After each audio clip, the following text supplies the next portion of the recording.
আসসালামু আলাইকুম গাইস। আমরা আজকে এমন একজন লোক পাইছি, হ্যাঁ, ওনার নাম হইছে যে সিরাজ কবি। হ্যাঁ, ওনাকে কিন্তু সবাই কবি বলে চিনে, ঠিক আছে। উনি আমাদের মধ্যে মানে এমন কিছু কথা বলবে, আপনারা নিজে টাক লেগে যাবেন।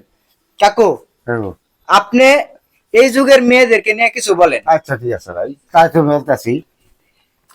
ফুলাফান থইয়া যদি বৌড়া যায় ঘুমারা, বিপদ পড়িয়া কান্দে আদা বৈশা বুড়া, রান্না বাড়া করছে বুড়া, মনে নাই তার সুখ, দেশের মধ্যে যাইল রে ভাই মোবাইলের যুগ।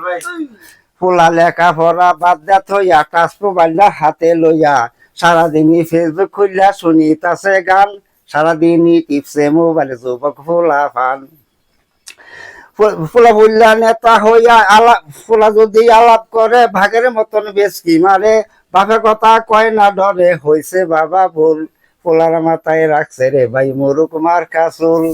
ফুলা ফুল্লা নেতা হইয়া আলাপ করে আরো বইয়া, বাপে কিন্তু দেখে চাইয়া ফুতে শুনে গান, সারাদিনই টিফে মোবাইল যুবক ফুলা ফান, ফলিতে থাকবো না গো মানি লোকের মান।